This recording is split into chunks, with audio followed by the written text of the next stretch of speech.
Bismillahirrahmanirrahim. Assalamualaikum warahmatullahi wabarakatuh. Alhamdulillahirabbil alamin. Wassalatu wassalamu ala asrofil anbiya wal mursalin sayyidina wa maulana Muhammadin wa ala alihi wa sahbihi wa man tabi'ahum bi ihsanin ila yaumiddin. Allahumma shalli ala Muhammad wa ala ali sayyidina Muhammad. Qala Allah Ta'ala bil kitabil karim, a'udzu billahi minasy syaithanir rajim. Ya ayyuhalladzina amanu taqullaha haqqa tuqatih wa la tamutunna illa wa antum muslimun. Amma ba'du. Kepada para asatidzah yang saya hormati, kepada Ustaz Ridwan Hamidi LC MPIMA selaku Ketua DPD Wadah Islamiyah Bidang Ketahanan Keluarga yang kami hormati, kepada seluruh pengurus DPD Wadah Islamiyah Kabupaten Karanganyar yang kami hormati, kepada bapak-bapak, ibu-ibu, jamaah yang hadir di Masjid As-Sirat yang kami hormati, puji syukur mari kita hadirkan kehadirat Allah Subhanahu wa Ta'ala, yang mana pada kesempatan yang berbahagia ini kita dapat menghadiri majelis ilmu yang insya Allah diselenggarakan oleh Departemen Dakwah dan Kaderisasi DPD Wadah Islamiyah Karanganyar, yang insya Allah pada siang hari ini akan mengambil tema, yaitu menyiapkan orang tua menjadi pendidik anak atau tarbiyah walidiyah. Semoga Allah memberikan kelancaran, Allah memberikan keberkahan, dan Allah ridho terhadap apa yang telah kita laksanakan ini. Salawat dan salam semoga tercurah kepada uswatun hasanah kita bersama Nabi Allah Muhammad sallallahu alaihi wasallam beserta keluarganya, para sahabatnya, dan umatnya yang istiqomah meniti jalan-jalannya sampai akhir zaman nanti. Jamaah yang dirahmati Allah Subhanahu wa Ta'ala, di sini kami akan membacakan susunan acara kajian keluarga Wadah Islamiyah yang bertema tarbiyah walidiyah.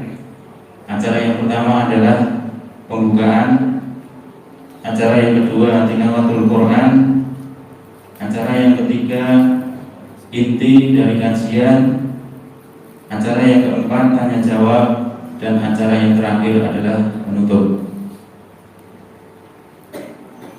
Berhubung waktu sudah menunjukkan pukul 13 lebih 23 menit, dengan membaca basmalah bersama-sama. Bismillahirrahmanirrahim. Terima kasih. Semoga Allah memberikan keberkahan kepada kita semua. Amin Allahumma amin.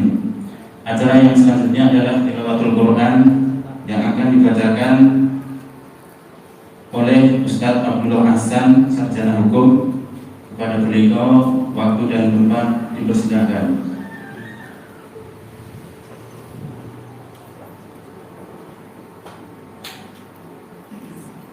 Bismillahirrahmanirrahim. Assalamualaikum warahmatullahi wabarakatuh.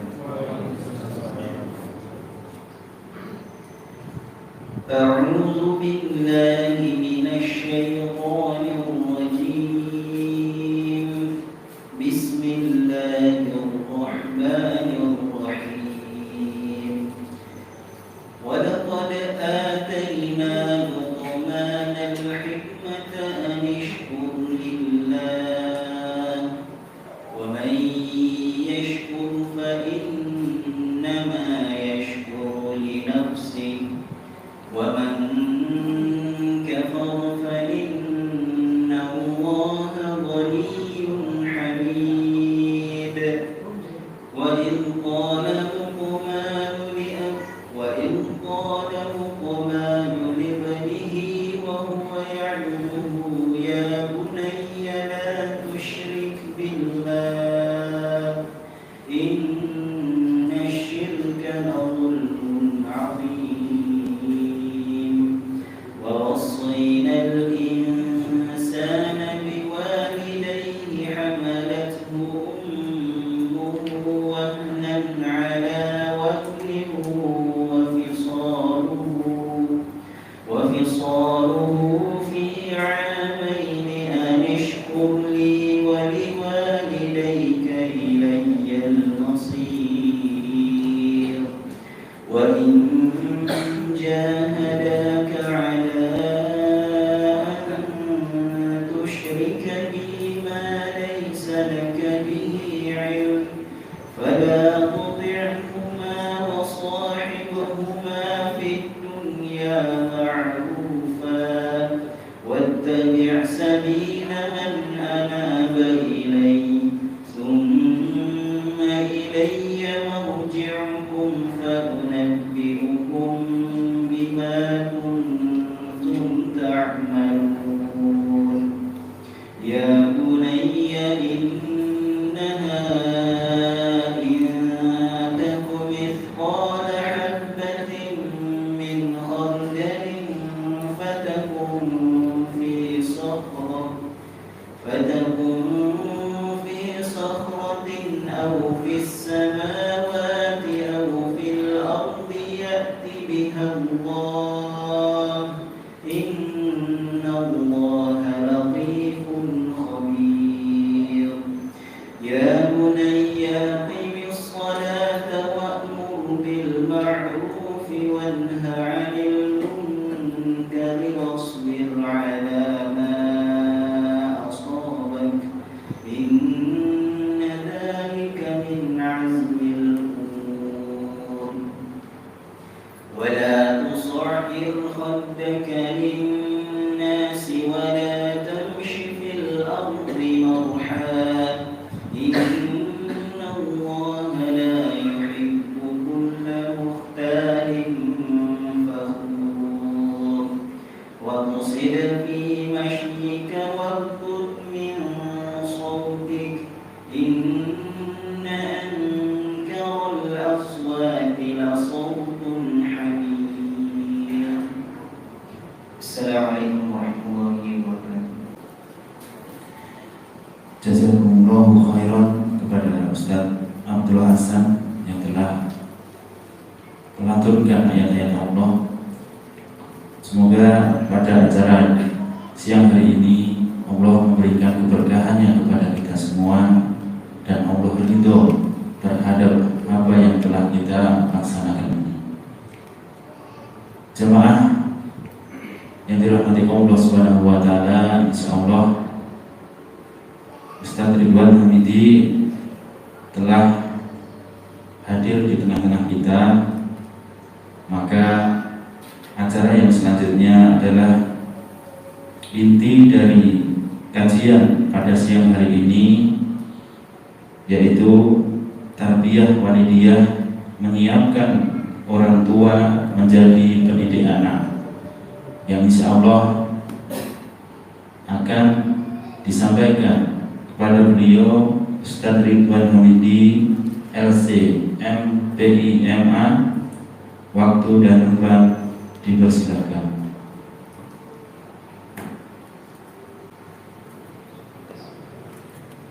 Assalamualaikum warahmatullahi wabarakatuh.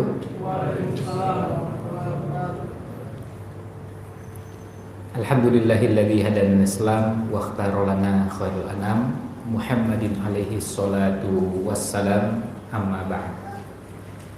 Bapak Ibu sekalian yang saya hormati, alhamdulillah di kesempatan siang ini di 10 hari pertama bulan Dzulhijjah kita hadir di masjid yang mulia ini untuk sama-sama belajar, sama-sama mengkaji salah satu dari sekian banyak tema yang Allah abadikan dalam Al-Quran, yaitu tema yang berhubungan dengan keluarga.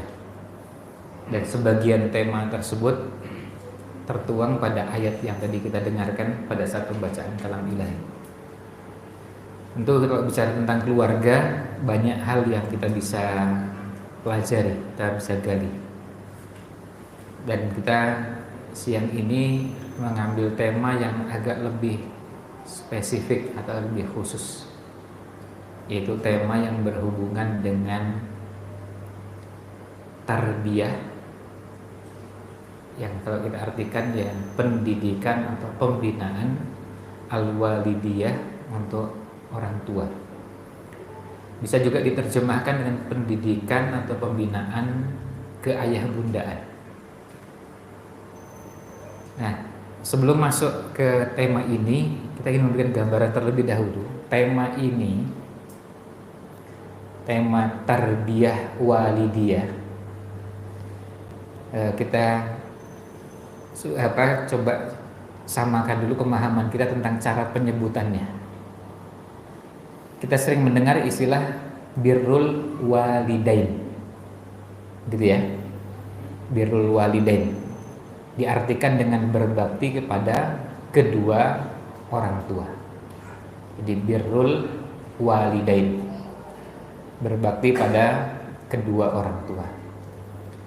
Nah, dari istilah yang sama itu pada kata walid, kemudian muncul juga istilah yang akar katanya sama, yaitu tarbiyah walidiyah.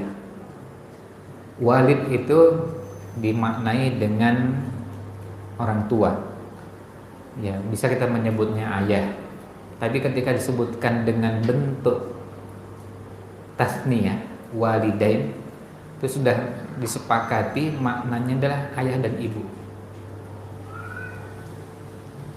Dan itu yang dipahami oleh fitrah yang normal, yang sehat. Kalau kita menyebut orang tua, itu semuanya pasti orang tua ya ayah dengan ibu. Kalau kita menyebut mbah, itu pasti mbah kakung dengan mbah putri. Kan gak pernah ada ceritanya dua-duanya mbah putri gitu.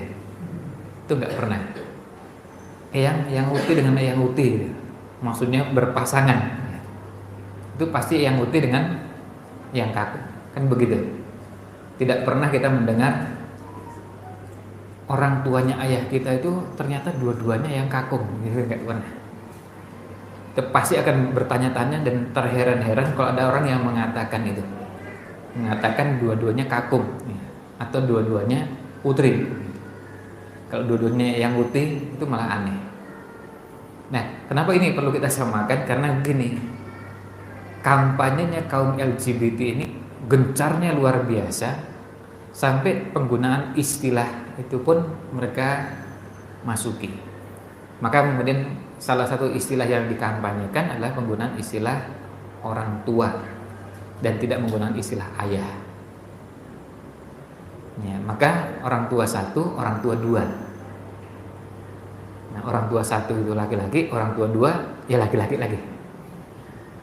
Nah, itu kampanyenya LGBT. Atau orang tua satu perempuan, orang tua dua perempuan.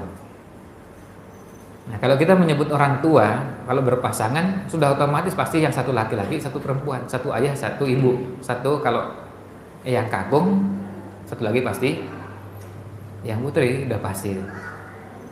Dan susah dicerna kalau ada yang mengatakan yang satu yang kakung, satu lagi yang kakung juga. Nah, itu susah diterima. Ya. Susah diterima oleh yang fitrahnya masih normal. Karena sekarang ini yang mengkampanyekan LGBT juga mengkampanyekan bahwa LGBT itu sejalan dengan fitrah. Nah, sementara kita susah mencernanya. Dan itu nggak usah pakai penjelasan yang panjang lebar, semua pasti begitu. Kalau satu menyebut yang kakung, pasangannya pasti ya. Kita bisa tanyakan pada anak-anak kita juga. Dari mana? Dari tempat yang uti. Ya. Yang uti berarti kemudian pasangannya ya nggak mungkin yang uti lagi gitu. Jadi nggak usah pakai perdebatan panjang, pasti.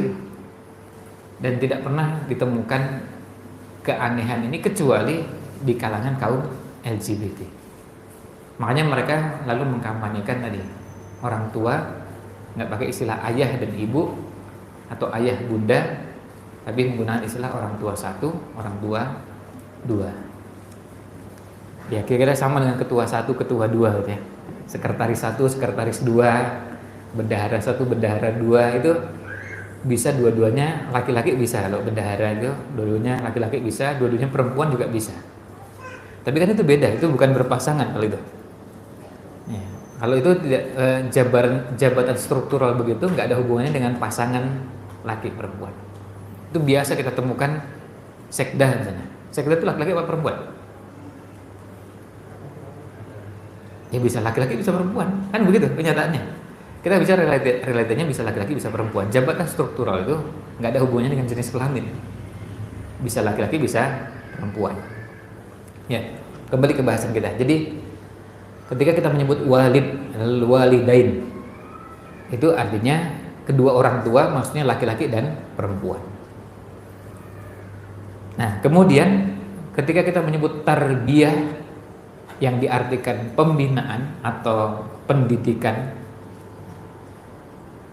kemudian dipasangkan dengan walidiyah, itu artinya pembinaan, pendidikan untuk walid yang berhubungan dengan kewalidan, yang berhubungan dengan keorangtuaan, berhubungan dengan keayah bundaan. Nah, ini namanya tarbiyah walidiyah. Jadi ini kenapa perlu dan dirasa penting ada pembinaan untuk orang tua? Karena kita dapati ilustrasinya begini. Sekarang kita punya handphone. Sekarang saya balik tanya, yang nggak punya handphone tolong angkat tangan. Yang nggak punya handphone. Karena kalau punya sudah pasti. Yang nggak punya bisa angkat tangan.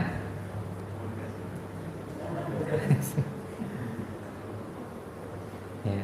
Kalau punya, kalau nanti saya tanya yang punya pasti ngangkat semua, tapi saya cari yang nggak punya. Nah, sekarang gini, yang punya handphone, apakah pemilik handphone itu selalu mengerti dan bisa menggunakan handphone dengan baik? Tidak. Sekarang ini aplikasi yang paling sering dipakai apa aplikasi? WA. Nah, sekarang saya tanya, yang biasa menggunakan PIN chat WA-nya angkat tangan. Coba angkat tangan. Yang biasa pesan WA baik grup maupun japri yang biasa di PIN ya, chat WA-nya. Satu. Yang lain? Hah?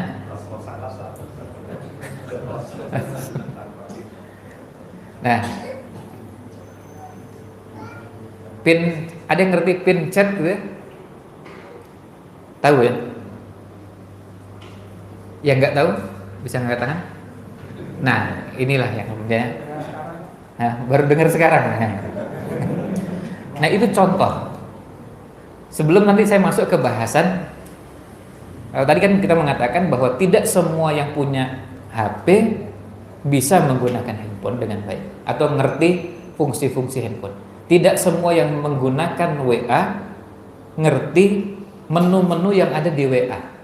Salah satu menu adalah PIN chat. Nah, nanti kalau ini sudah bisa dipahami, kita bisa memahami tidak semua orang tua yang punya anak ngerti caranya mendidik anak. Tapi nanti itu, sekarang kita ke handphone dulu. Saya nanti biar ini nggak jadi PR itu ganjel, PIN chat itu apa gitu. Ya.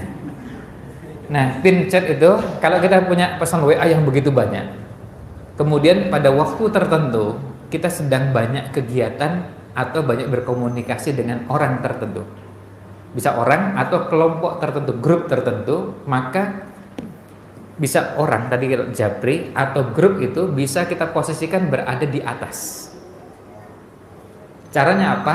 Tekan lama, grup tersebut atau tekan lama chat WA Japrian, tekan lama nanti akan muncul. Nah, salah satunya gambarnya paku itu.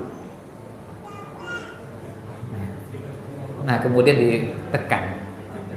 Nah, kemudian nanti akan berada di posisi teratas. Fungsinya apa? Fungsinya gini. Bisa jadi pada waktu tertentu kita sering berkomunikasi dengan grup itu. Misalnya gini, sekarang saya sedang jadi panitia. Panitia acaranya kapan? Acaranya sore ini nanti. Sudah bisa dibayangkan pasti diskusi di grup itu ramai. Yang satu nanyakan gimana nanti sound systemnya udah belum?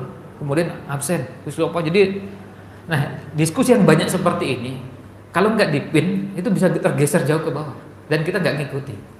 Nah, supaya terpantau kita tekan lama dan kemudian itulah dinamakan pin chatnya. Jadi chat WA-nya itu. Kemudian kita pin, akhirnya posisinya berada di paling atas. Kalau kita tekan lagi yang lain, maka yang kedua, tekan lagi, akhirnya nanti akan urut dan hanya cuma bisa 3. Hanya cuma 3. Bisa grup, bisa pribadi. Nah, saya sempat tanya ke salah satu grup waktu itu, karena waktu itu temanya tentang idaratul waqt, manajemen waktu. Saya tanya, ada yang sudah biasa pakai itu? Iya. Atau itu biasanya 3 itu kepake semua atau kadang? Yang paling sering apa itu biasanya? Grup semua. Nah, okay. Grupnya biasanya grup apa itu yang dipakai? Oh gitu. Grup yang berhubungan dengan kegiatan ya. Nah, ini grup yang berhubungan dengan kegiatan yang sering interaksinya. Makanya biasanya yang pin seperti itu dipasang, dia cepat merespon.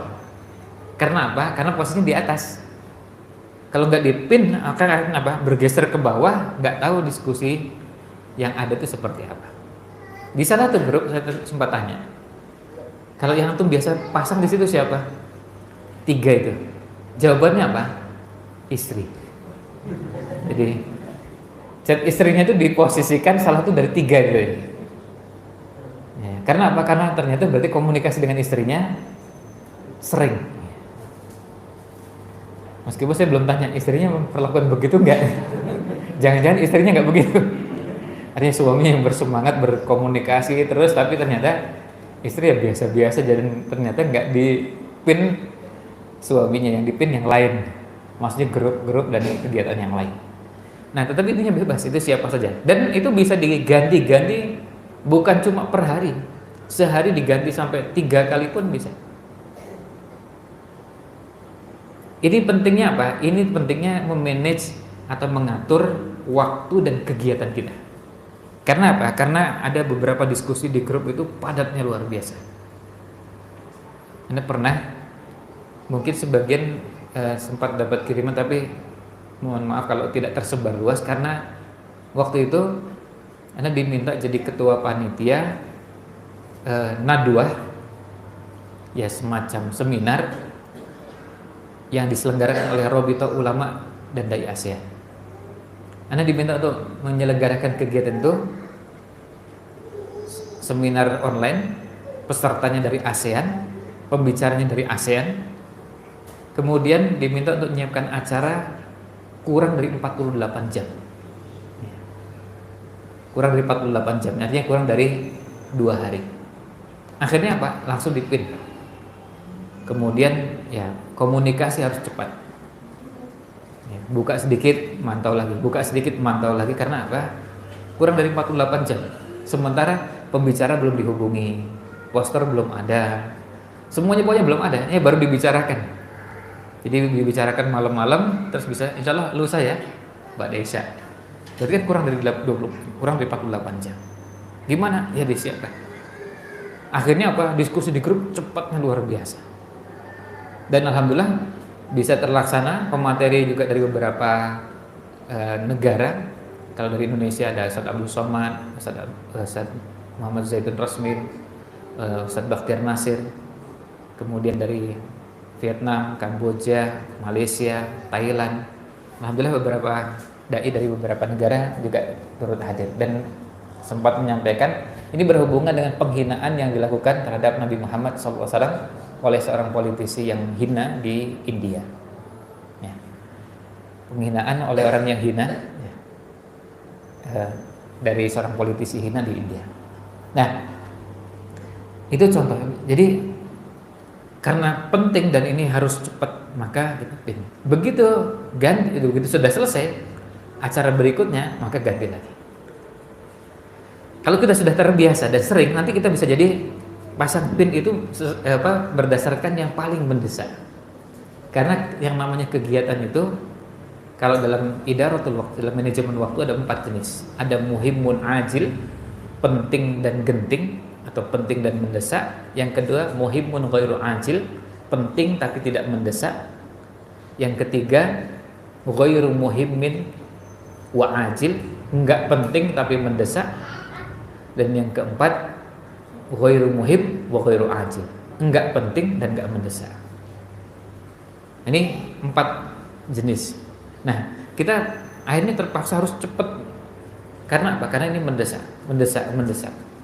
Akhirnya ganti dan pinnya itu kalau sudah selesai tinggal tekan lama kemudian dilepas. Ya, tinggal dilepas pinnya. Akhirnya kemudian ganti lagi dan begitu seterusnya. Nah, ini contoh.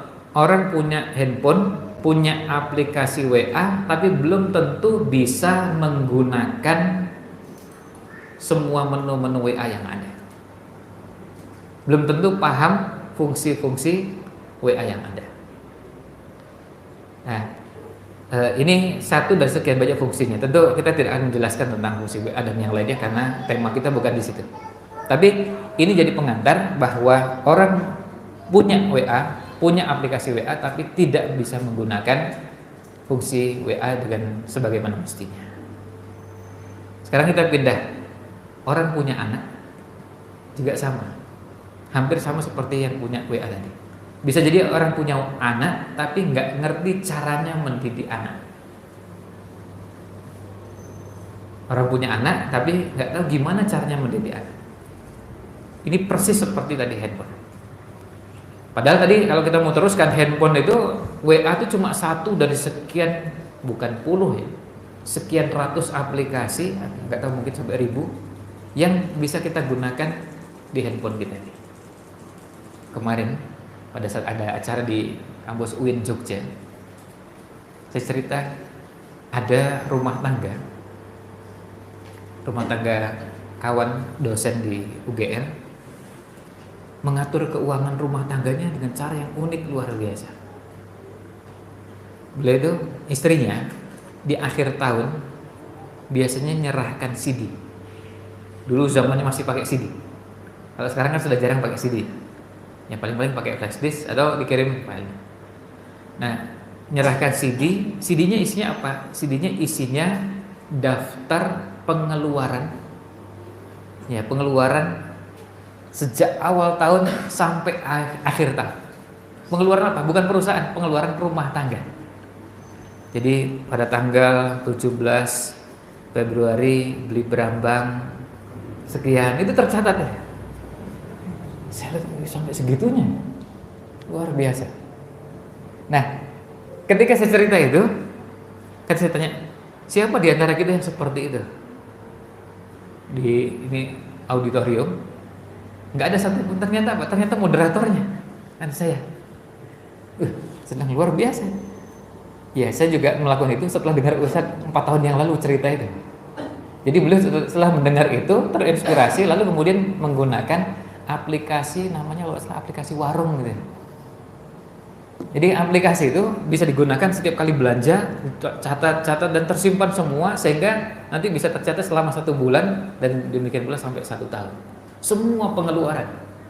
Bayangkan beli berambang, lombok, tomat, itu sampai tercatat belinya tanggal berapa, kemudian belinya kalau itu 1/4, sekilo, sampai jadi ketahuan. Dulu berambang tuh harganya sekian, sekarang sekian. Dulu gula sekian, sekarang sekian. Itu bisa ketahuan karena apa? Tercatat. Nah, itu salah satu dari fungsi apa? Handphone. Dan sebetulnya nggak repot kalau kita mau menggunakan menu-menu yang ada. Kan sebetulnya ini bisa digunakan untuk memudahkan pekerjaan-pekerjaan kita. Memudahkan pekerjaan-pekerjaan kita, gimana caranya orang bisa menyelesaikan kerjaannya dan semuanya terdokumentasi dengan rapi. Nah, sekarang kita pindah ke poin berikutnya, bahwa tidak semua, kalau tadi handphone, sekarang kita pindah, atau kalau sebelum pindah ke keluarga, tidak semua orang yang punya motor ngerti caranya merawat motor. Ada yang bisanya pokoknya bisa pakai, bahkan kalau bongkar nggak bisa pasang. Jadi nerima bongkar tapi nggak terima pasang, biar nanti hasilnya berantakan. Nggak semua yang punya mobil ngerti caranya merawat mobil. Ada yang ngertinya pokoknya cara menggunakannya bisa, tapi merawat nggak bisa. Kalau begitu rusak ya sudah ke bengkel. Nah, kalau diteruskan, semua yang ada di kehidupan kita bisa mengalami hal yang sama. Nah, keluarga juga sama. Tidak semua yang punya anak bisa dan mengerti caranya merawat anak. Nggak semuanya. Dan kita bisa dapatkan contohnya dari siapa? Nggak usah jauh-jauh, kita sendiri. Kita sendiri. Sekarang kita yang sudah punya anak. Ini sebentar sebelum lanjut. Ini ada yang belum nikah? Oh ada. Oh ya. Ya nggak apa-apa. Berarti ini biar materinya sebagai bekal ya, dan agak sedikit bersabar gitu. Ya. Tapi al ilmu qablal qaul wal amal ya. Jadi ilmunya dulu sebelum berbicara dan sebelum beramal. Ini biar jadi bekal. Jadi supaya kalau pada saat berumah tangga punya bekal yang cukup. Nah, sekarang kepada Bapak Ibu yang sudah berumah tangga. Dulu ketika punya anak pertama, pas anak pertama, tahu nggak caranya mendidik anak pada usia misalnya 1 tahun? Enggak. Ada yang tahu? Ada yang punya ilmunya pada saat punya anak pertama, pada saat anak usia 1 tahun, apa saja yang diajarkan kepada anak? Ada yang punya, maksudnya punya ilmunya sebelum mengajari anak. Umumnya kita melakukannya dengan proses apa? Prosesnya orang istilahkan trial and error. Tak coba begini, ternyata berhasil. Coba begini, oh ternyata nggak berhasil. Maka kadang-kadang, maaf, anak pertama itu jadi ya, jadi tempat percobaan. Dicoba begini, coba begini, oh ternyata bagus juga. Ini kita bicara yang umum ya. Kita tidak berbicara yang memang punya perhatian pada dunia pendidikan anak, kemudian belajar, mengkaji. Enggak, kita bicara yang umum. Kita bicara pada masyarakat secara umum. Umumnya kita nggak punya ilmu. Maka anak pertama kadang jadi korbannya. Ada yang lebih parah lagi, yang jadi korbannya itu agak banyak. Anak pertama, anak kedua, anak ketiga, anak keempat. Anak kelima sudah bagus hasil. Tapi kan kasihan, 4 itu jadi korban semua. Dasarnya karena apa? Karena nggak ada ilmunya. Kita nggak ngerti caranya. Nah, poinnya adalah orang tua adalah orang yang paling ya dianggap paling bertanggung jawab dalam pendidikan anak, tapi orang tua adalah orang yang paling tidak disiapkan dalam mendidik anak. Nah, itu poinnya. Tanggung jawab, iya, tapi nggak disiapkan. Sekarang kalau kita cari tempat sekolahnya, kuliahnya, kursusnya itu di mana? Ada nggak? Kalau saya sekarang ini, misalnya MA, mantan anyar. Ya, kalau misalnya mantan anyar, kemudian lalu istri hamil dan insya Allah beberapa hari mungkin atau pekan ke depan HPL-nya. Kan berarti harus persiapan. Ini anak gimana nih? Kan bukan cuma sekedar diberikan ASI lalu selesai. Mendidik anak di usia itu gimana caranya? Ada nggak pendidikannya? Atau biar aja begitu, yang penting pokoknya dikasih makan, dikasih minum, tidur yang cukup, cuma selesai begitu aja? Kan enggak. Nah, kita nggak punya ilmunya. Nah, ini yang terjadi akhirnya di banyak tempat kita dapat di tadi anak pertama sering tidak mendapatkan pendidikan yang layak. Karena apa? Orang tua nggak siap. Orang tua nggak punya ilmunya. Nggak ada tempatnya. Kalau kampus itu kampusnya di mana, fakultas dan jurusannya apa. Kalau itu kursus, itu kira-kira kursus apa? Kursus di mana? Kan kalau kita cari kursus bahasa Inggris kan banyak. Kursus misalnya mau ujian masuk perguruan tinggi, itu banyak. Kemudian kalau kursus bahasa, mau kursus bahasa itu banyak pilihannya. Kemudian ada konsultan pada bidang-bidang tertentu ada. Konsultan pajak ada, konsultan ini ada. Nah kira-kira kalau untuk anak itu ada nggak itu? Ada nggak lembaganya atau ada nggak orang yang ketika kita tanya kemudian bisa beliau menjelaskan dengan terang dan gamblang begini loh. Kalau anak usia 1 tahun begini, kalau usia 2 tahun begini, kemudian 3 tahun. Kalau ngajari anak kemandirian itu begini. Kalau ngajari jujur begini, ngajari. Nah, umumnya kita nggak punya itu. Sekali lagi kita mengatakan ini kita bicara umumnya, tidak berlaku pada sebagian. Nah, inilah yang kemudian memunculkan perlunya namanya tarbiyah walidiyah. Perlunya pendidikan untuk orang tua, pendidikan ayah bunda, pendidikan abi dan umi untuk apa? Untuk mendidik anak. Karena kadang-kadang jangankan sampai pada langkah-langkah teknis, gambaran secara global saja nggak punya. Gimana caranya mendidik anak? Kadang-kadang nggak punya gambaran, nggak terbayang gimana caranya mendidik anak. Ini belum detail, kita baru cuma bicara yang global saja. Kadang-kadang nggak punya gambaran.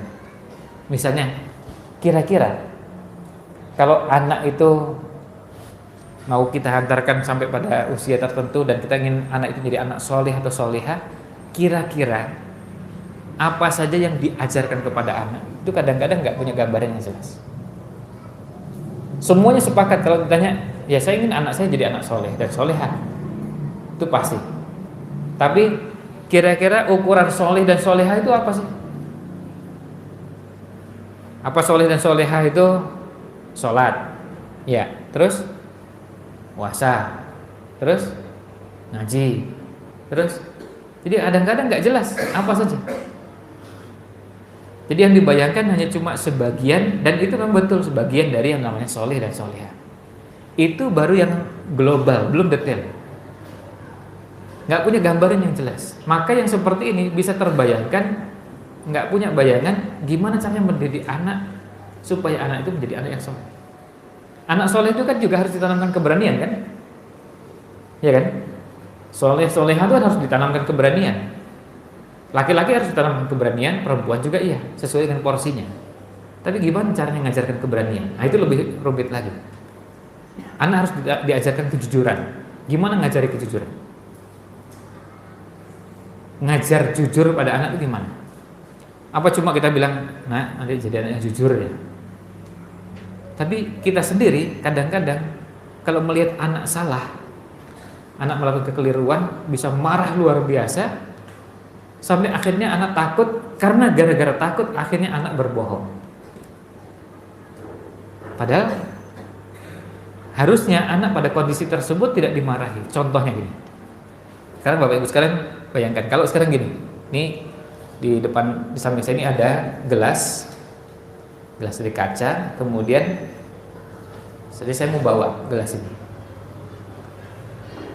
Bayangkan kalau seandainya yang bawa itu anak. Misalnya anak usia 4 tahun atau usia 5 tahun. Bawa gini terus kemudian pecah. Kira-kira respon antum gimana? Wah, itu bisa macam-macam itu. Dan banyak yang responnya adalah marah ketika gelasnya pecah. Dan kadang-kadang marahnya itu marah yang gak jelas. Artinya gak jelas tuh, ini pecahnya itu karena apa, dia gak jelas. Kan bisa jadi ketika anak itu sudah hati-hati, ternyata licin, lalu kepleset. Sementara yang membuat lantai licin bukan anak ini. Kalau itu penyebabnya dari yang bersangkutan, mungkin masih bisa dihubungkan, tapi ini enggak. Kemudian ketika marah, tidak diarahkan untuk menyelesaikan masalahnya, tapi yang ada adalah cuma melampiaskan kemarahan dalam diri. Mulai dari menyebut organ tubuh, tahu ya, nyebut organ tubuh, biasanya ke indera penglihatan. Ya, kan nyebutnya penglihatanmu gitu ya. Ya, bahasa Arabnya ainuka. Ya. Itu yang disebutkan. Kemudian setelah itu nggak cukup dengan organ tubuh, lalu menyebutkan binatang berkaki 4. Kemudian dicaci, dimaki, anak bisa ketakutan luar biasa gara-gara sesuatu yang sebetulnya anak itu nggak sepenuhnya salah di situ. Anggaplah kalau dianggap salah. Kan kemudian kalaupun salah, apakah penyelesaiannya dengan dimarahi? Kan nggak menyelesaikan masalah kan? Sekarang kalau gelasnya pecah, dimarahi dengan nggak dimarahi sama nggak? Ya tetap pecah itu. Apa kalau dimarahi kemudian jadi nggak pecah? Dan yang jadi masalah sudah gelasnya pecah, kemudian berhamburan kemana-mana, juga harus dibersihkan dan hati-hati karena bisa jadi kaki kita kena pecahan kaca tadi. Tapi juga hatinya anak yang hancur. Bukan cuma gelasnya yang hancur. Dan kalau hati anak yang hancur, maka bisa jadi ini yang dinamakan dengan luka pengasuhan. Dan kalau itu terrekam kuat, itu tadi sampai dewasa, sampai pada usia tertentu masih terekam kata-kata tersebut. Masalahnya kalau luka itu di hati, itu ngobatinya gimana? Kalau luka di tangan, kan kita bisa beli obat luka. Kalau lukanya di tangan, kalau cuma kena kulit, kita beli obat apotek langsung selesai. Tapi kalau lukanya di hati, gimana ngobatinya? Kan susah. Apalagi kalau itu luka di hati itu sangat kuat sekali kesannya. Ya jangan jauh-jauh lah. Sekarang kalau dulu antum ketika belum berumah tangga atau setelah berumah tangga, ketika terluka oleh pasangan, kan mendalam sekali tuh. Sampai makan nggak enak, tidur nggak nyenyak, begitu ya. Kemudian, pokoknya bahasanya udah nggak karuan semua ya. Itu karena apa? Karena luka di hati. Lebih baik sakit gigi daripada sakit hati. Itu kan karena luka.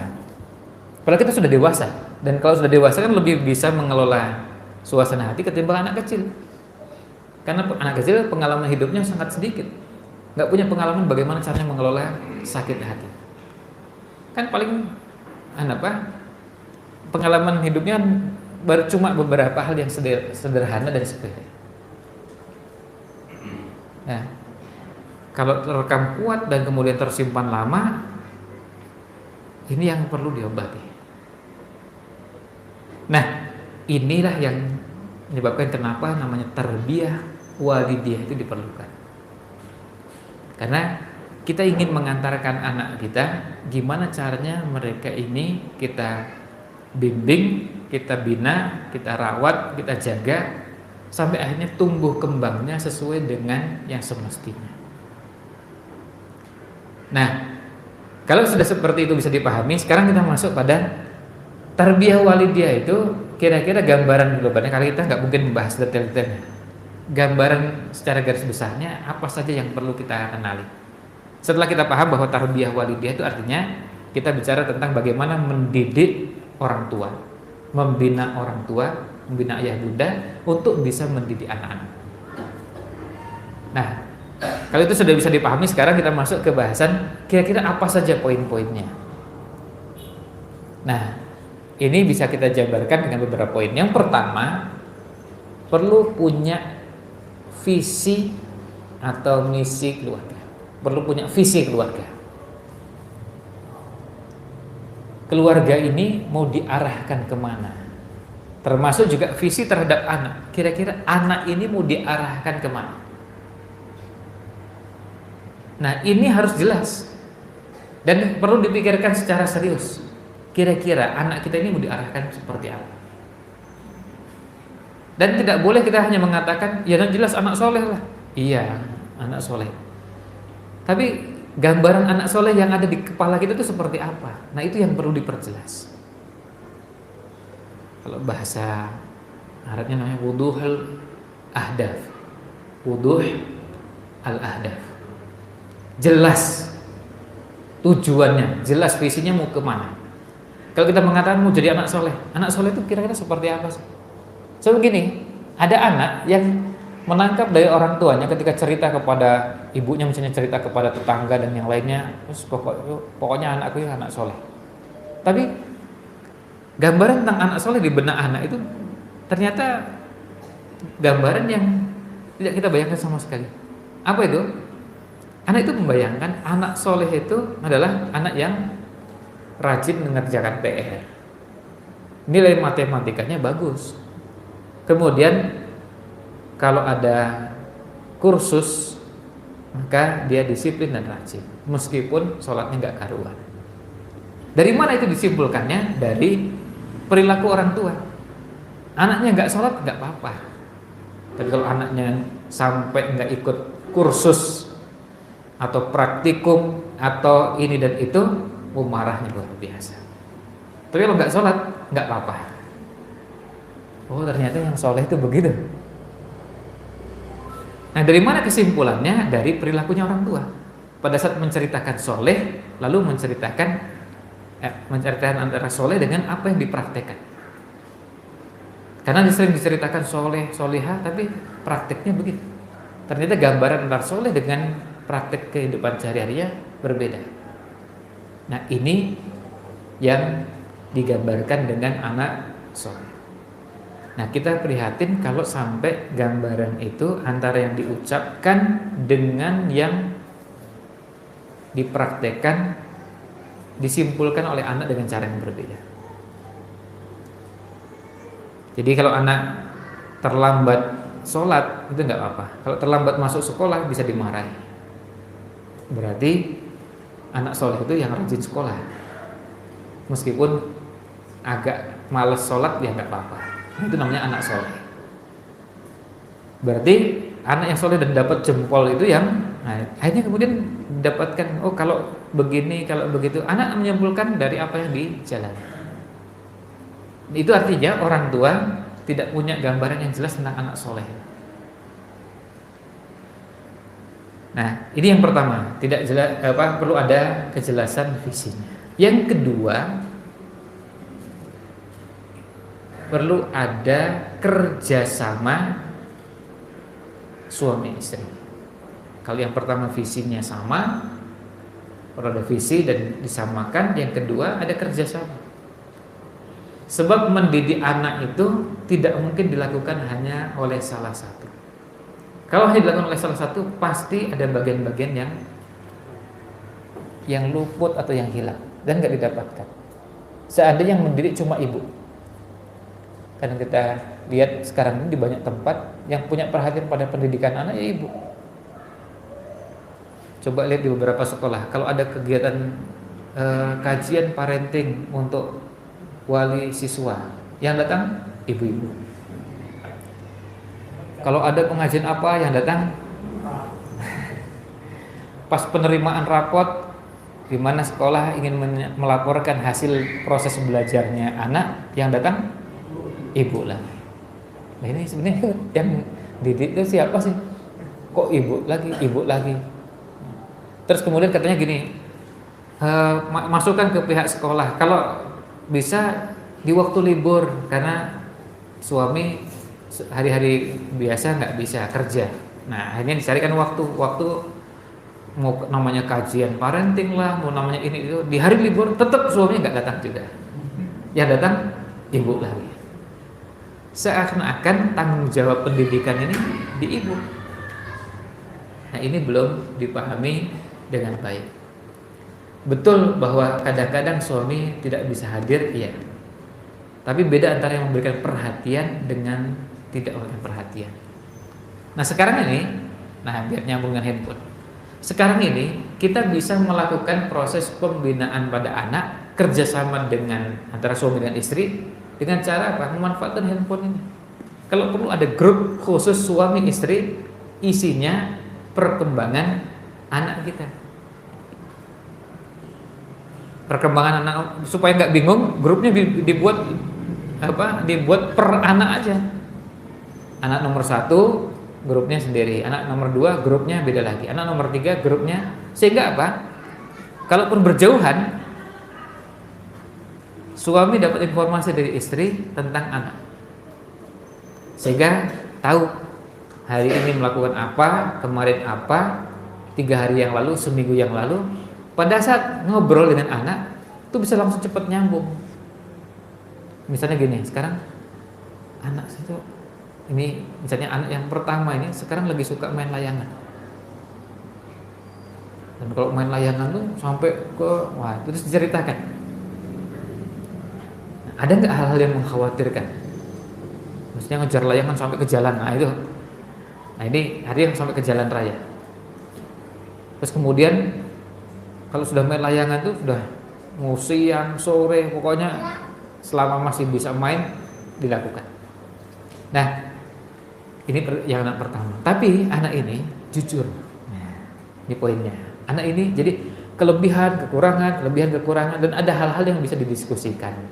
Nah, ini yang tadi kita sampaikan di poin kedua. Kalau kita punya komitmen suami dengan istri, maka kita akan sama-sama.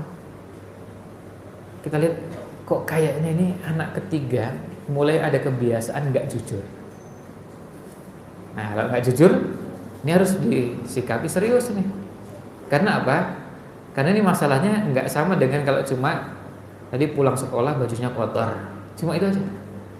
Tentu sederhana kalau bajunya cuma kotor, terus kemudian kemarinnya bersih, hari ini juga bersih, besoknya juga bersih, nggak ada masalah. Biasa itu. Tapi kalau jujur, ini persoalan akhlak yang bisa berkepanjangan. Kemudian anak nonton tayangan yang tidak boleh ditonton.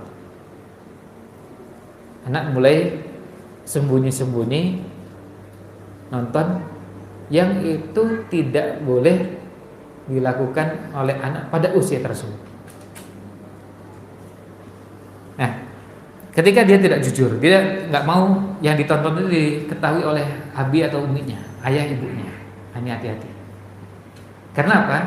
Karena kalau itu kita biarkan, bisa jadi kita membiarkan anak menaruh PR di kepalanya yang akan jadi PR rumah tangga kita dan PR untuk anak.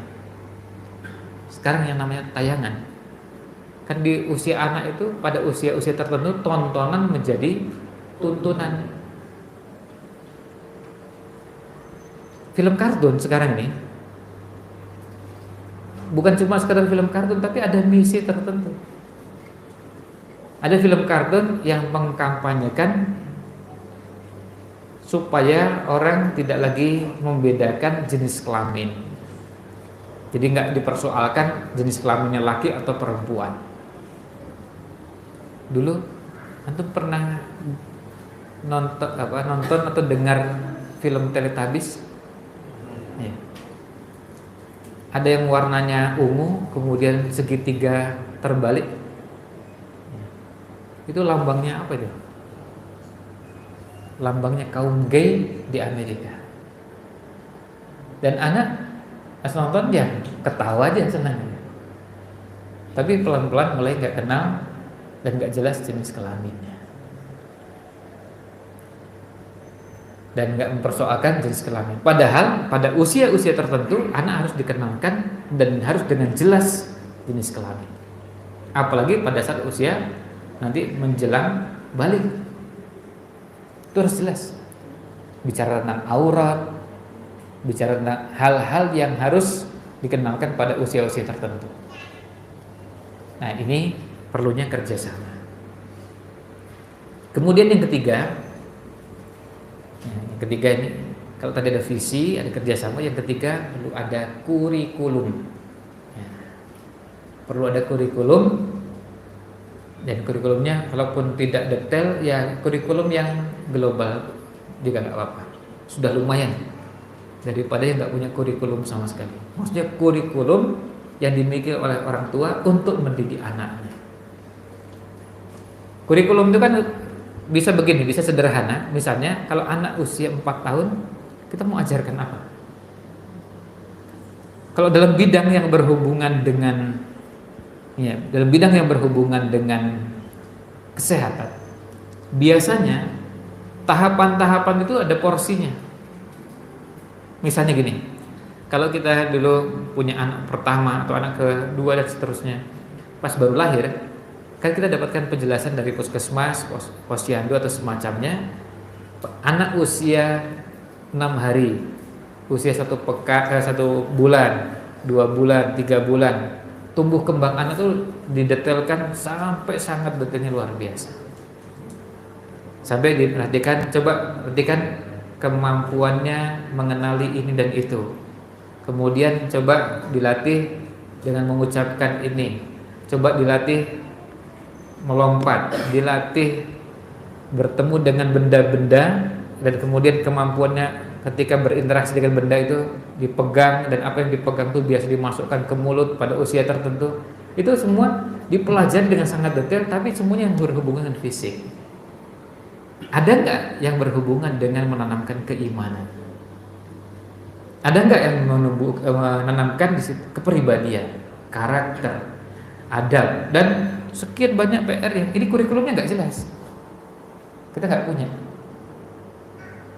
Sehingga anak pada usia tertentu kapan diajari punya keberanian mengatakan tidak. Karena harus diajarkan juga. Kalau ada ajakan-ajakan yang nggak baik, harus berani mengatakan tidak. Kalau ada anak mendapatkan gangguan dari temannya, terus diajari gimana? Diganggu oleh temannya, kan yang namanya dibully itu kan jadi fenomena umum. Kita tidak mengharapkan itu, kenyataannya di banyak tempat. Di banyak tempat mengalami seperti itu, mengalami fenomena diganggu oleh temannya. Terus gimana caranya? Apa kita latih bela diri juga supaya bisa berkelahi? Atau berlatih untuk bagaimana berkomunikasi yang tegas kepada orang yang membuli? Atau gimana caranya? Atau memilih ngalah aja?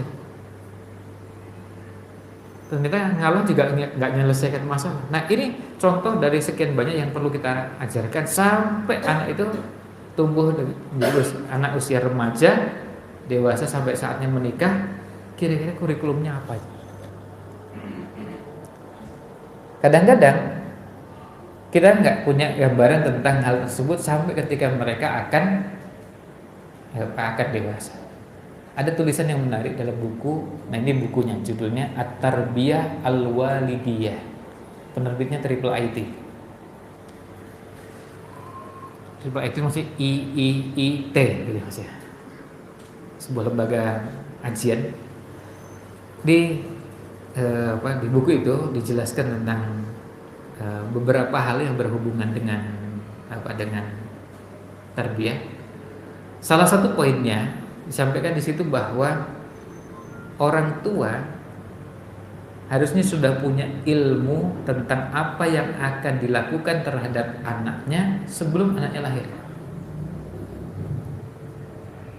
Jadi sebelum lahir, masih dalam bentuk janin, harus sudah punya ilmunya. Itu kira-kira nanti kalau sudah lahir terus gimana? Ada nggak mengadzankan? Terus ada nggak? Jadi sekian banyak kan, itu bagian dari yang perlu kita ketahui. Ada nggak ilmunya? Terus setelah itu gimana caranya agar anak itu mendapatkan suasana yang sejalan dengan tumbuh kembangnya? Anak itu kan pada usia-usia tertentu tidak layak dan tidak boleh melihat kekerasan, termasuk kekerasan yang dilakukan oleh oleh ayahnya kepada ibunya atau sebaliknya. Karena ini bukan usianya melihat kekerasan. Nah, kalau ini nyambung ke poin yang kedua, ayo kerjasama orang tua, suami dengan istri. Kalau bertengkar, terus kemudian pas anak lewat, cepat gencatan senjata. Jadi pas misalnya bertengkar, marah-marahan, terus anak lari masuk gitu. Nah, kemudian gencatan senjata. Terus anak lari, terus kemudian kadang-kadang main-main, putar-putar, setelah itu keluar lagi. Habis keluar, terus gimana nih? Diteruskan lagi? Apa diteruskan bertengkarnya atau sudah cukup aja? Tapi poinnya adalah tadi pada saat anak masuk, anak tidak boleh melihat kekerasan tersebut. Tidak boleh melihat, termasuk kekerasan verbal. Tidak boleh anak itu melihat orang tuanya marah-marah, ya, ayahnya marah-marah kepada ibu atau sebaliknya, yang akhirnya dampaknya apa? Suasana yang menakutkan bagi anak-anak. Anak merasakan suasana yang mengerikan, meskipun cuma apa? Cuma suara, tapi menakutkan. Sekarang anak itu disentak saja, itu kan bisa ketakutan, dan bisa ketakutan luar biasa. Itu baru cuma disentak. Apalagi kalau lebih keras dari itu. Artinya ada ucapan keras, suaranya, intonasinya, kata-katanya, terus kemudian tambah durasinya, waktunya. Ini lebih menakutkan bagi anak. Sementara anak pada usia itu belum siap ketemu dengan suasana seperti itu. Makanya kenapa kita dapati di tempat-tempat yang sering terjadi konflik atau perang, ada yang namanya trauma. Trauma terhadap apa? Trauma terhadap kekerasan. Karena anak belum siap, belum waktunya melihat seperti itu. Kan anak itu pada usia-usia tertentu, ya memang usianya main. Kan nggak membayangkan bahwa ketika ada rudal, ada bom, terus kemudian kena rumah tetangga, kena, terus ketawa, lari-lari. Kan nggak begitu. Ini menakutkan. Apalagi sampai melihat darah, melihat ini belum waktunya. Yang dewasa lebih siap melihat kondisi itu, meskipun kita tidak mengharapkan, tapi lebih siap. Nah, gimana caranya menyiapkan itu? Nah, kurikulum ini paling tidak kita punya gambaran sampai kira-kira kita nanti mau menikahkan anak di usia berapa. Terus menyiapkan anak itu sampai usia berapa dengan cara apa? Anak balik dan kemudian sudah siap untuk mulai mengenal yang namanya mandiri, itu kira-kira sejak usia berapa? Ini kan perlu kurikulum semua. Nah, orang tua yang menyiapkan anak perlu mendapatkan pendidikan. Inilah yang namanya tarbiyah walidiyah. Orang tua perlu, sehingga nanti pada saat mendidik anak, menargetkan misalnya anak akan menikah pada usia tertentu, itu semuanya sudah disiapkan. Mendidik keberanian, kedisiplinan, kerja keras, jujur, terus yang diajarkan sampai akhirnya begitu menikah ini sudah siap. Kalaupun melesetnya nggak terlalu jauh. Yang nggak punya kurikulum sama sekali nggak membina itu. Masalahnya apa? Masalahnya sekolah yang kita tempatkan anak berada di situ kadang-kadang tidak mengajarkan itu. Kadang-kadang sekolah tidak mengajarkan, guru tidak mengajarkan, kecuali kalau sekolahnya punya konsep pembinaan itu. Kalau nggak punya, akhirnya apa? Anak dapatnya dari mana itu? Ya kira-kira begini, kira-kira seperti kita dulu lah, yang dulu ikut ya, sekolah TK, SD, SMP, SMA. Dulu kita belajar kejujuran dari mana? Ada pelajarannya di sekolah? Belajar keberanian, belajar kerja keras, belajar dan banyak yang akhirnya jadi bekal kehidupan. Tadi pagi ketika saya masih di Boyolali, saya dapat kiriman tulisan Profesor Agus, dan beliau sampaikan, beliau cerita, beliau sampaikan begini, saya dokter yang IP-nya rendah. Waktu SD pernah naik kelas tapi naik percobaan karena matematika nilainya 4, dan SMP, SMA juga selalu rankingnya corot, artinya rankingnya rendah. Nah, beliau ngasih tulisan itu ingin menceritakan kepada kita bahwa jangan sampai orientasi kita kalau bicara kurikulum, jangan dibayangkan kurikulum itu lalu kemudian nanti nilainya bagus, ranking 1. Terus jangan dibayangkan bahwa kalau sudah seperti itu berarti sudah beres. Belum tentu. Nah, beliau cerita begini. Ada 3 hal yang tidak terlalu berpengaruh terhadap kesuksesan. Yang pertama NEM, yang kedua IPK, dan yang ketiga ranking. Kata beliau ini tidak terlalu berpengaruh pada kesuksesan. Beliau cerita, saya mengarungi pendidikan selama 22 tahun. 1 tahun TK, 6 tahun SD, 6 tahun SMP SMA, 4 tahun S1, dan 5 tahun S2 S3. 22 tahun. Kemudian saya mengajar selama 15 tahun di universitas di 3 negara, Amerika, Korea Selatan, dan Australia. Dan juga di tanah air. Saya menjadi saksi betapa tidak relevannya, artinya tidak ada hubungannya ketiga konsep di atas terhadap kesuksesan. Maksudnya apa? Nilai NEM, nilai IPK, dan ranking.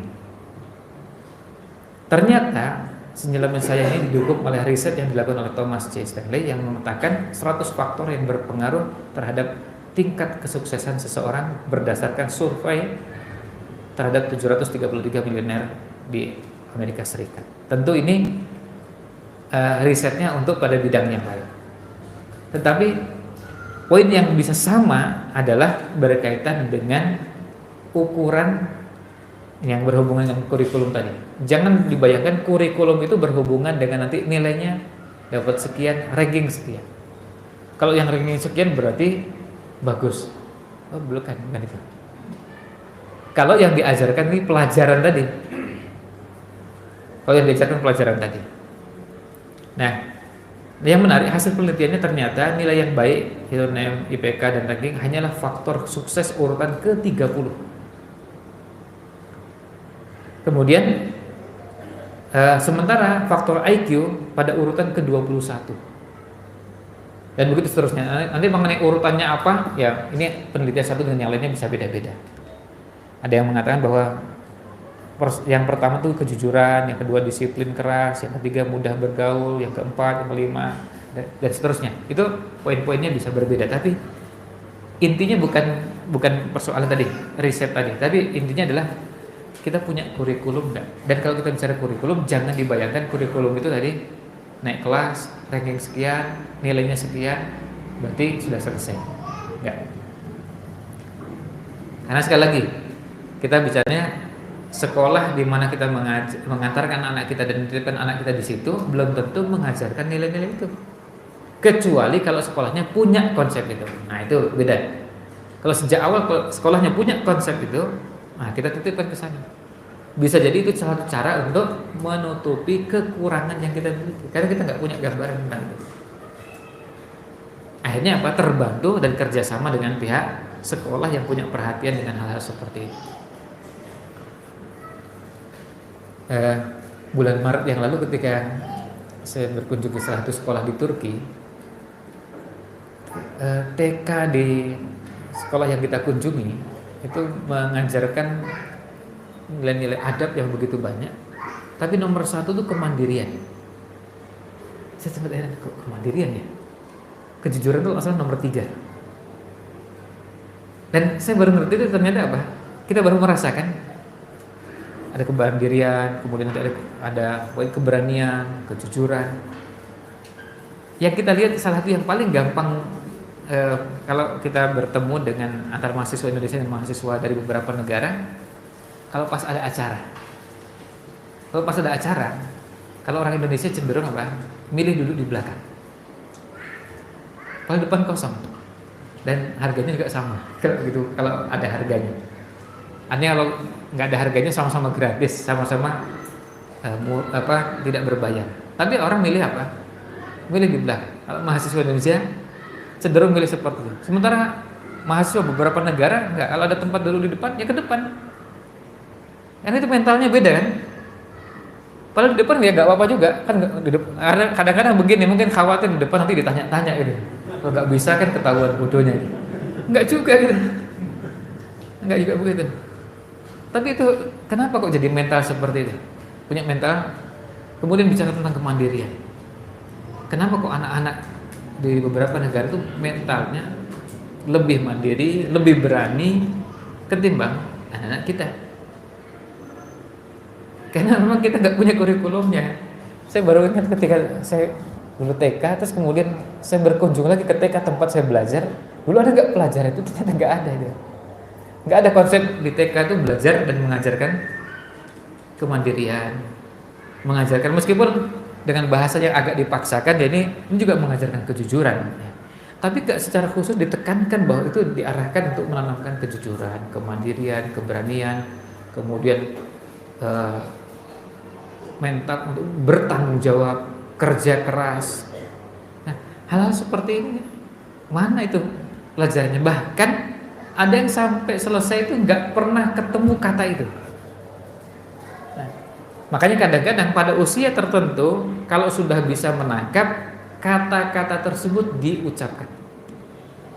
Misalnya gini, adik juga harus bertanggung jawab. Nah, kata bertanggung jawab biar kenal. Anak kita perlu tahu tanggung jawab. Oh, tanggung jawab apa? Biar perlu ada waktu untuk mencerna tanggung jawab. Anda juga harus kerja keras. Biarkan perlu waktu untuk mencerna kerja keras itu apa. Karena kan nggak mudah juga menjelaskan kerja keras untuk anak-anak. Tapi biarkan harus berproses itu, harus mengenal. Belum lagi kalau menggunakan istilah-istilah syariat yang itu harus dikenalkan pada anak-anak dan masuk dalam kurikulum. Misalnya apa? Sabar, syukur, ikhlas, iffah, wara. Kemudian ada bahas tentang aurat, tentang banyak bahasan-bahasan yang harus dikenalkan kepada anak-anak. Jadi ini untuk menjaga izzah. Izzah itu apa ini? Izzah itu. Ya. Ada nggak itu kurikulum pada saat kita ngajar anak-anak itu menanamkan izzah? Kan itu harus ada itu. Kalau kosakatanya sendiri nggak ada ya nggak masuk kurikulum. Sementara sekolahnya juga bisa jadi nggak mengajarkan pelajaran itu. Terus di mana anak itu dapatkan?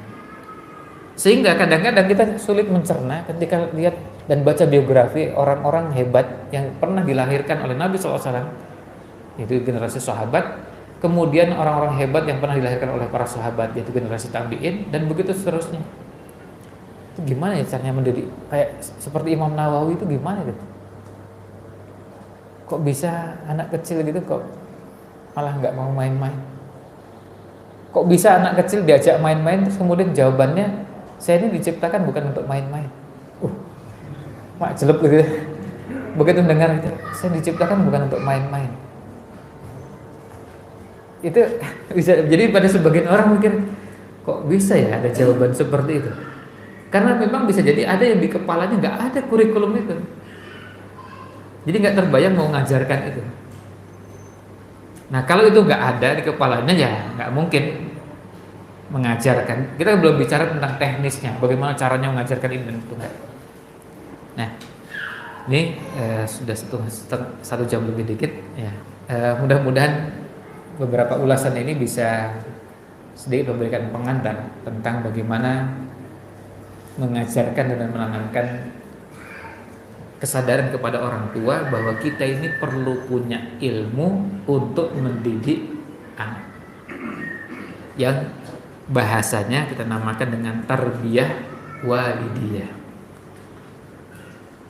Nah, mudah-mudahan pertemuan ini bisa sampai pada kesimpulan bahwa ini penting dan harus dipahami bersama, harus dipikirkan bersama, dijalani bersama, supaya kita lebih siap untuk pada saatnya ketika kita masuk ke bahasan-bahasan yang lebih lanjut, kita lebih siap untuk membahas itu.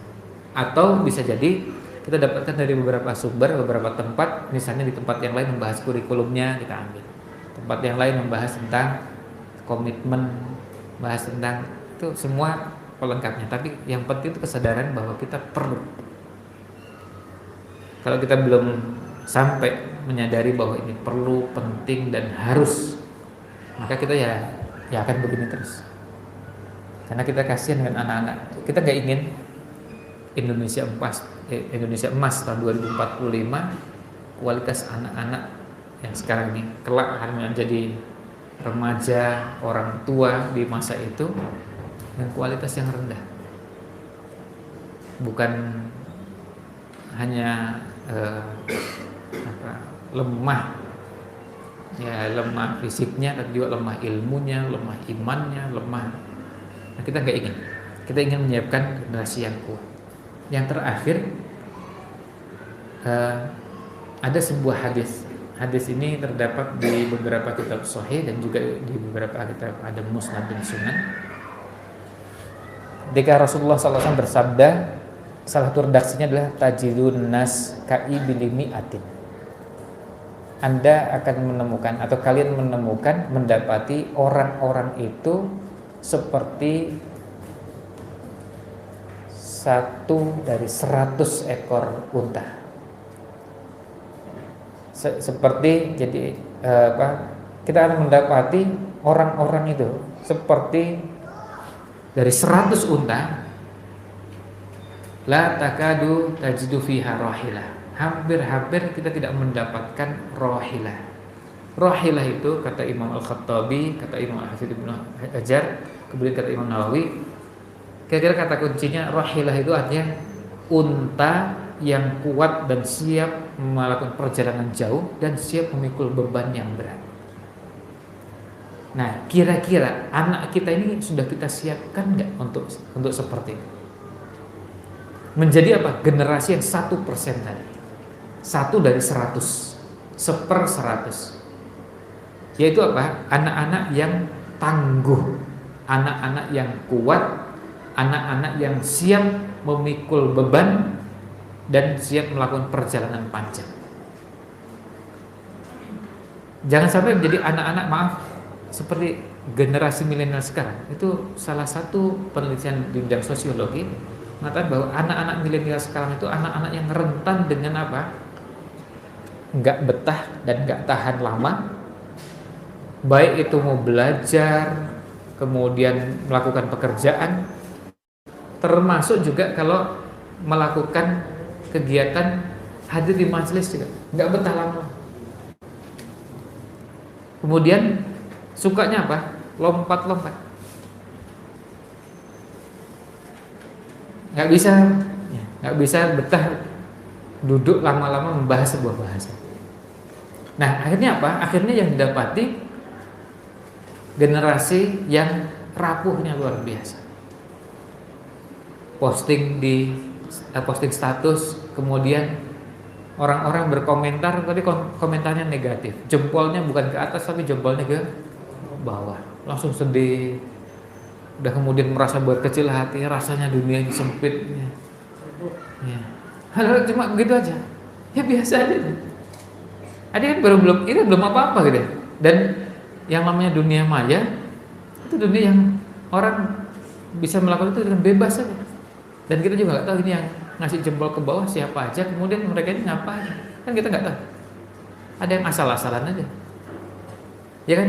Coba sekarang kalau kita pesan makanan kalau yang menggunakan aplikasi tertentu, habis selesai pesan kemudian diantarkan makanan, selesai kan ngasih bintang. Ya terserah yang ngasih bintang kan, mau ngasih bintang berapa? Ya terserah aja, seenaknya, kan bisa seenaknya gitu. Dan kadang-kadang nggak jelas standarnya gitu, ya kan?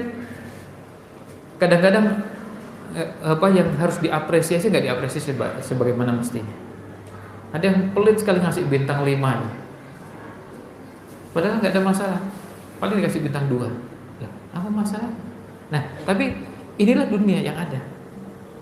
Anak lo nggak siap, bisa stres, bisa punya tekanan yang luar biasa. Tekanan batin yang luar biasanya gara-gara dibully di media sosial, dikatakan ini dan itu. Dan ini rame luar biasa di media sosial, belum tentu rame di dunia nyata. Orang rame, kan belum rame bicarakan ini, biarkan. Nanti tunggu sebentar, setelah itu apa? Ya sudah selesai. Ya sudah selesai begitu aja. Artinya enggak, nggak ada dampak yang begitu besar, ya karena memang tadi dunianya memang viral, ramai sebentar, setelah itu redup lagi. Nah, itu beberapa bahasan yang berkaitan dengan tema kita ini, dan selanjutnya biar kembalikan ke MC supaya ada kesempatan kalau memang ada barang kedua pertanyaan sebelum nanti ada masuk ke kegiatan yang lain. Jazakumullah khairan kepada Ustaz Ridwan Hamidi yang telah memberikan materi tarbiyah walidiyah pada jamaah bapak-bapak dan ibu dan keluarga. Semoga kita semua dapat mempersiapkan generasi anak-anak kita seperti yang dikutip di dalam hadis Rasulullah tadi, yaitu rohilah atau diibaratkan seekor unta yang mampu berjalan jauh dan memikul beban yang teramat berat. Semoga kita dapat mempersiapkan putra-putri kita untuk menjadi generasi yang sedemikian itu. Ya, masuk sesi yang selanjutnya, masih ada waktu 10 menit karena nanti ada pembagian door prize. Sesi yang selanjutnya adalah sesi tanya jawab kepada jamaah bapak-bapak maupun ibu-ibu. Dipersilakan yang mempunyai pertanyaan. Semoga ya, Pak Iwan, monggo.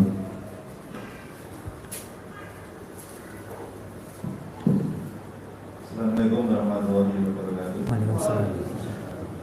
Singkat Ustaz, menanyakan bagaimana melepaskan ketergantungan anak dengan HP Ustaz.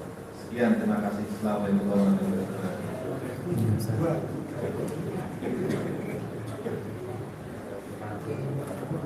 Ya, langsung pertanyaan kedua ya, biar.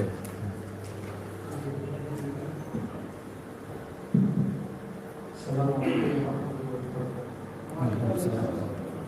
Berkaitan dengan materi tadi yang sudah dijelaskan Ustaz, saya mau bertanya. Jadi porsi apa saja yang dikerjakan oleh seorang ayah atau seorang ibu dengan rutin, kemudian ini usul dari saya berbagi. Kayaknya kalau materi 1 jam ini cukup. Ya. Apa bisa nanti diadakan kalau tarbiyah walidiyah mungkin saya pun ngobrol diatur. Wah ya. Waalaikumsalam. Ya. Nih, panitia kali ini yang nyatet panitia itu. Ya. Oke. Terima kasih atas pertanyaannya. Ada dua. Yang pertama, bagaimana melepaskan ketergantungan anak dengan HP? Ya, ini ada beberapa sisi ketika kita membicarakan seperti ini. Pertama, bisa jadi pemahaman kita tentang handphone ini yang beragam. Ada yang memilih untuk memberikan kesempatan anak mengakses HP, tapi memberikan kelonggaran yang tidak jelas batasannya. Akhirnya muncullah kecanduan. Ada yang sangat ketat dan ada yang mengambil posisi tengah-tengah. Diberikan kesempatan, tapi setelah HP itu juga diproteksi sambil juga diberi batas-batas tertentu. Itu pun pada usia dan bentuknya atau statusnya adalah anak pinjam, bukan itu miliknya anak. Sehingga pada saat anak mau menggunakan, anak ditanamkan sejak awal bahwa anak pinjam, minta izin kepada orang tua bahwa mau pinjam, bukan dengan cara ngambil. Tadi pagi saya di WA oleh salah seorang bapak, beliau ceritanya jadi beliau mengadukan karena anaknya itu menyembunyikan HP bapaknya. Ini malah kebalik. Biasanya bapak yang menyembunyikan HP supaya nggak ketahuan sama anaknya.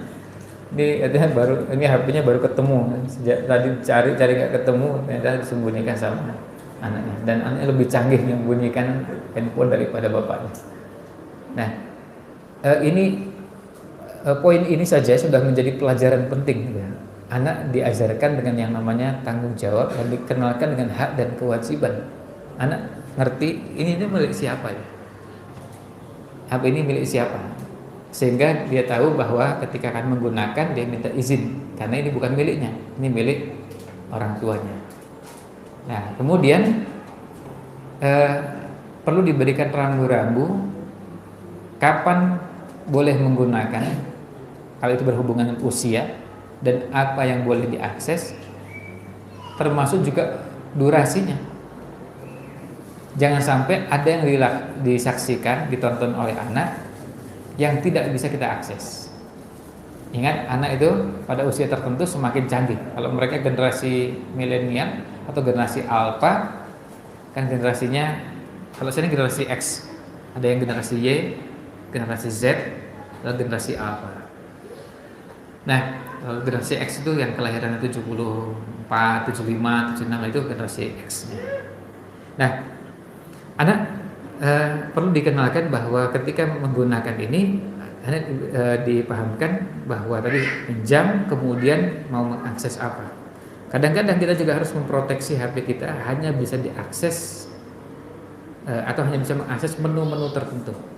Dan nah ini lagi-lagi sama dengan poin yang paling awal tadi, perlu ngerti pin chat tadi. Nah ini juga perlu ngerti WA atau mengerti YouTube, mengerti ini dan itu yang hanya bisa diakses oleh orang-orang tertentu, dan hanya ada yang khusus untuk anak-anak, sehingga dia tidak bisa mengakses yang lain, tidak bisa mengakses yang lain. Nah waktu juga begitu. Terus berapa lama anak diizinkan, kalau itu diizinkan menggunakan. Maka salah satu poin yang penting juga adalah kita harus tahu persis apa yang akan dibuka oleh anak atau yang sedang dibuka oleh anak, sehingga jangan sampai anak menyembunyikan sesuatu dari kita. Nah, kemudian yang lain juga kita perlu mengajarkan kepada anak. Kadang-kadang ketika kita pegang HP, kemudian kita ngetik di HP, kadang-kadang kita perlu mempertontonkan, perlu menunjukkan kepada anak apa yang kita buka. Saya barusan ketika menerima pertanyaan, saya ngetik. Dan kadang-kadang anak perlu tahu bahwa saya pegang HP ini bukan main game ini. Barusan ditanya itu, kemudian saya itu pijit-pijit itu kan nggak lihat kan? Anak nggak tahu. Tadi kita pijit-pijit itu pijit-pijit apa ya? Jangan-jangan dia mengira bahwa kita pijit-pijit itu main game gitu. Kan bahaya tuh. Padahal HP kita ini bersih dari game, nggak ada gamenya sama sekali. Terus kita juga pernah nonton film, nonton apa? Ya nonton kajian, nonton diskusi, ada webinar dan yang lainnya. Nah tapi anak nggak ngerti. Anak mengiranya kalau kita membuka seperti anak itu membuka. Maka kadang-kadang tunjukkan ini dari barusan buka HP itu ngetik apa? Ngetik pertanyaan. Terus kemudian ketika ada pertanyaan yang berhubungan dengan ayat, buka juga lagi. Buka yang lain karena apa? Kadang-kadang kita ingin memastikan ayatnya di surat apa, ayat berapa. Kita punya aplikasi, ada hadisnya riwayat siapa, buka aplikasi. Jadi tetap buka, tapi bukanya bukan buka main game. Nah hal seperti itu juga perlu dikenalkan kepada anak-anak. Nah yang terakhir juga harus sama antara kita dengan istri, artinya suami istri harus sama. Jangan sampai begini, suami kenceng terus istri juga karena sayang sama anak, Pak kan nggak apa-apa sekali-kali gitu. Tapi sekali-kali tiap hari. Ya akhirnya juga jadinya banyak. Kadang-kadang ibu ingin memberikan kasih sayang dengan cara yang tidak benar atau sebaliknya bapak. Ketika bapak ibu sudah sama, ternyata mbahnya, ya, mbahnya kemudian lalu dikasih HP, diam-diam gitu. Wah ternyata ada konspirasi kerjasama antara anaknya putu ini dengan orang baik.